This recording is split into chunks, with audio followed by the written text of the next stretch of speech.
Bukan sebab tumpang suami ke? Kalau suami tak ada macam mana? Kalau suami saya tak ada kat Malaysia, tak bolehlah saya berniaga.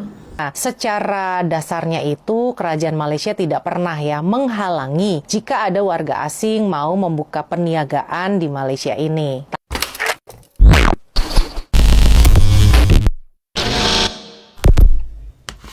Hai, halo geng, Assalamualaikum warahmatullahi wabarakatuh. Berjumpa kembali dengan saya, Zainal Story. Sebelum video ini saya mulai, gimana kabarnya kalian semua? Semoga semua yang menonton video ini baik-baik saja, dimurahkan rezekinya, selalu berpikiran yang positif, dan dijauhkan dari mara bahaya oleh Tuhan yang Maha Esa. Disclaimer dulu geng ya, di video kali ini saya bukan terlalu memuji dan juga bukan merendahkan, melainkan ini berbicara dengan fakta. Karena kenapa banyaknya orang Indonesia yang teringin menjadi warga negara Malaysia, dan banyak orang-orang Indonesia yang menikah ataupun kawin dengan warga tempatan Malaysia. Begitupun juga yang pekerjaan, banyak sekali orang Indonesia itu yang bekerja di Malaysia, bahkan yang nekat lewat jalur belakang. Nah, di video kali ini kita tengok yang pertama ini cerita salah satu TKI warga Indonesia yang bekerja di Malaysia, menceritakan kerja di Malaysia itu boleh menguntungkan dan juga boleh buntung. Apa maksudnya dia orang cakap macam itu? Kita tengok dulu videonya. Di Malaysia ini kerja bisa menguntungkan juga bisa membuntungkan. Pertama, biaya hidup. Ya, biaya hidup ini kita nggak bisa ambil rata, hitung kira-kiraan, karena itu tergantung gaji kalian, tergantung kalian boros apa tidak, hemat ataupun tidak. Saya sendiri sih real ya, saya pengeluaran saya setiap bulan mau makan, mau minum, mau top up data itu cuma habis 1.700.000 ya rupiah ya, 1.700.000 rupiah. Kalau diringgit kan ya cuman 450 ringgit lah ya, kecil. Alhamdulillah kecil, dan saya bukan perokok. Jadi bagi kawan-kawan saya sendiri, ada yang mereka bisa habiskan sampai 800 ringgit, sampai 2,5 juta, ada yang sampai 2 juta ya, ada yang 2,5 juta, 3 juta habis untuk sebulan itu untuk kehidupan dia ya. Maka itulah untuk biaya hidup ataupun berapa penghasilan kita, berapa yang bisa kita tabung, itu tergantung mindset kita masing-masing, orang itu sendiri. Nggak bisa kita ukur ya. Kalau saya sendiri ya, saya habis ya segitu, 1.700.000 ataupun 450 ringgit Malaysia ya. Jadi ya saya katakan lebih fleksibel, lebih murah ya untuk pendapatan dan pengeluaran saya, sangat-sangat masuk akal. Yang pada intinya kerja di Malaysia itu kita lebih dihargai geng. Itu pengalaman saya ketika saya itu bekerja di Malaysia. Soal biaya hidup itu relatif, tergantung orangnya ya, tergantung kita itu macam mana mengelola keuangan tersebut. Seperti contoh saya itu setiap bulannya ketika masih bekerja di Malaysia itu tak tertentu geng. Kadang-kadang saya boleh habiskan 600 ringgit Malaysia, itu sekitaran 2 juta, tapi rata-rata ya sekitar 400-500 ringgit Malaysia, seperti itu. Itu kita makan bukan tak sedap yang itu sudah mewah, sudah cukup mewah menurut saya. Itu setiap hari kita sudah boleh makan ayam, boleh makan daging, meskipun kalau daging tak hari-hari ya, karena di sana itu lebih murah ayam. Kalau sayuran biasanya saya cari sendiri di kebun. Kalau kita beli, menurut saya di sana itu lebih murah ayam daripada sayur. Maka dari itu macam hari-hari lah, sampai kita bosen kalau di Malaysia ini geng, makan makanan yang sedap, makan makanan yang bergizi seperti itu. Nah, karena saking banyaknya orang Indonesia itu yang merasa nyaman, merasa senang bekerja di sana, ada beberapa, bahkan banyak lah orang Indonesia itu yang mendapatkan jodoh ataupun menikah, kawin dengan warga tempatan Malaysia. Seperti contoh macam Ika Wulandari, Olan, lepas itu Borunaga, Sari Ting-Ting, dan lain-lainnya. Itu yang nampak di media sosial. Kalau yang tak nampak banyak sangat. Nah, video berikutnya ini saya akan menayangkan videonya kakak Wulandari ketika dia orang itu mewawancarai orang Indonesia yang sudah berkawin ataupun menikah dengan warga tempatan. Kononnya kalau orang Indonesia itu kawin dengan warga tempatan Malaysia hidupnya pasti makmur. Apakah betul hal tersebut? Kita tengok dulu video ini. Ibu pejabat negara yang cantik, Ibu Risma. Sudah berapa lama Ibu di Malaysia? Baru 7 tahun. 7 tahun? Nikah sama orang Malaysia udah 7 tahun? Nikahnya dari 2010, tapi dulu nikahnya kerjanya di 2010. Jakarta dulu. Terus kok bisa ketemu dengan abang Malaysia ini macam mana? Ada dikenalin sama teman, dijodohin. Terus ya udah nyangkut. Nyangkut. Suka dukanya apa menikah dengan warga negara Malaysia? Kita jadi bisa ada pengalaman bekerja di luar negeri ya. Jadi bisa lebih banyak pengalaman kerja sama orang asing juga selain sama orang Indonesia juga kan. Itu kayaknya lebih ke karir ya, Lebih ke bukan karir. Bisa rumah berkarir. tangga ya jadi. Memang ya. Suka ya. Apa jadinya lebih konkretnya? Sambil menyelam minum air. Benar. Terus dukanya? Terus dukanya mungkin karena kalau lebaran tuh harus pulang kampung ke tempat suami kan ya, agak jauh. Tinggal di Malaysia juga kalau di Indonesia juga kalau lebaran pulang kampung Tuh. sama repotnya. Dan sama juga tadi suka roaming kalau ngomong. Bahasanya. Iya. Sampai Jadi sekarang masih nggak ngerti. Kalau yang kayak bahasa daerahnya agak susah. Ya udah, mudah-mudahan bahagia dengan perkawinannya. Terima kasih. Awet ya kan. Oke, sekarang saya sama Mbak Suprida nih, wanita asal Aceh, tapi sukunya Jawa. Kalau pulang kampung ke Medan, nggak jelas kan? Udah berapa lama menikah dengan warga negara Malaysia, Mbak Ida? 11 tahun. 11 tahun. Terus apa sukanya nikah sama orang Malaysia? Sukanya itu bisa kerja di sini, dapat mertua yang alhamdulillah penyayang, suami yang penyayang. Kalau kita dengar itu macam nggak ada dukanya ya. Karena orang Indonesia pun kalau kita kawin ataupun nikah, meskipun dalam Indonesia yang agak jauh, misalnya pun saya Jawa, nikah dengan orang Jakarta misalnya, ataupun orang Bali, itu pun juga jauh juga. Malahan lebih dekat dari tempat saya ini ke Malaysia. Karena kita naik pesawat itu baru berapa jam saja, 1 jam, baru 2 jaman lah, 2,5 jam itu sudah sampai, geng. Sudah sampai, iya cepat. Nah, kalau kesukaannya itu, kalau kita dengar itu lebih makmur ya, dari segi karir, ekonomi. Dan saya itu juga belum pernah dengar kesusahan orang Malaysia dalam segi ekonomi, geng. Maka dari itu banyaknya orang Indonesia itu yang teringin kawin dengan warga tempatan Malaysia.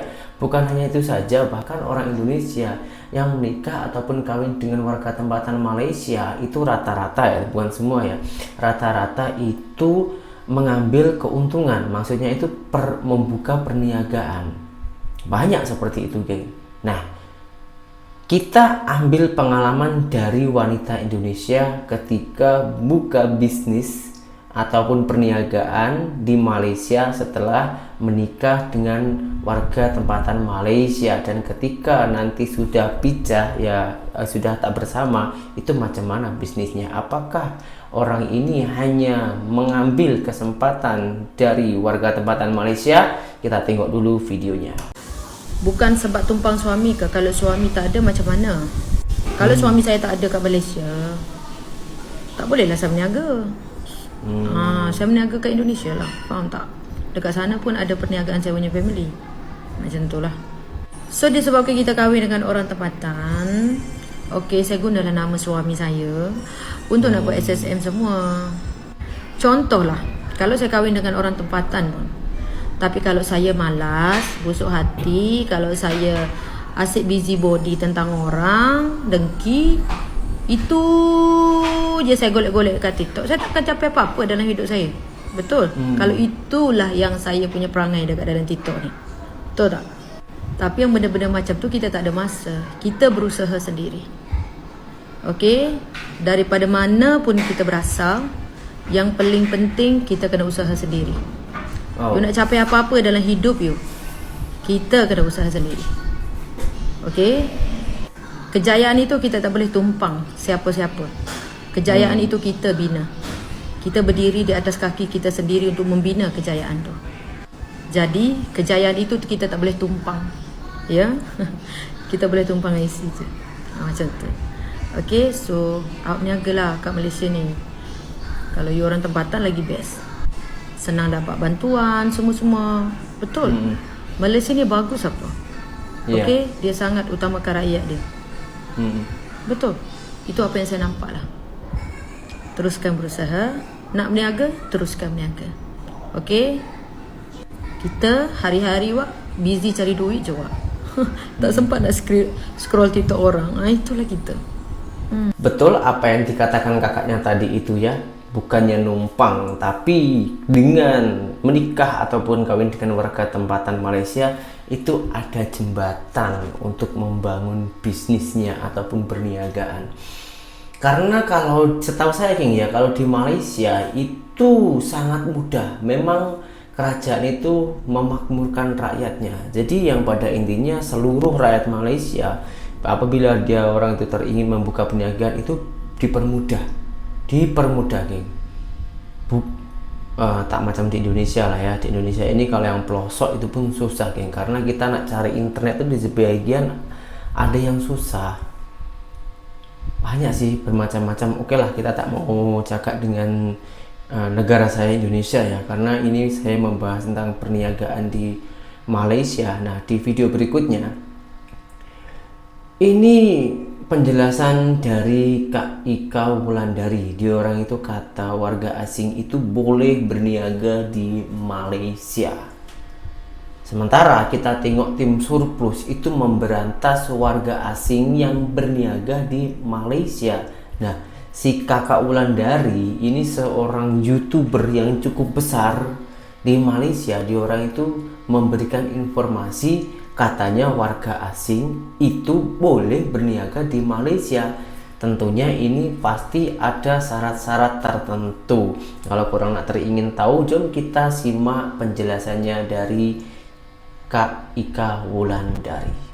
Assalamualaikum warahmatullahi wabarakatuh. Selamat datang kembali di YouTube saya ini, Ika Wulandari Channel. Kali ini ada sebuah pertanyaan dari akun bernama Listia Ningsih 303. Isi pertanyaannya adalah, Bu, kalau izin membuka usaha kira-kira bayar berapa dan surat izinnya lama nggak ya? Nah, ini adalah sebuah pertanyaan yang sederhana, tapi jawabannya itu agak rumit dan agak panjang. Tapi ya saya persingkat dengan begini. Jika Anda adalah warga asing yang hanya memiliki permit kerja, membuka usaha adalah tidak dibenarkan dan melanggar hukum. Resikonya akan ditangkap dan dipenjara. Memang sih, kadang-kadang kita lihat ya, ada warga asing yang berjualan di tepi jalan, entah itu jualan makanan, jualan goreng-gorengan, jualan burger atau minuman. Tapi bisa jadi dia itu menikah dengan warga tempatan. Istrinya atau suaminya adalah warga tempatan. Jadi dia hanya membantu usaha suaminya atau istrinya. Kalau memiliki pasangan warga tempatan ya boleh-boleh saja. Apalagi saat ini sudah ada banyak operasi yang dilakukan oleh Dewan Bandaraya Kuala Lumpur, di mana operasi ini dilakukan bagi mengawal kebanjiran peniaga dan syarikat perniagaan milik warga asing ilegal yang beroperasi di Kuala Lumpur. Tapi sebenarnya secara dasarnya itu kerajaan Malaysia tidak pernah ya menghalangi jika ada warga asing mau membuka perniagaan di Malaysia ini. Tapi dengan syarat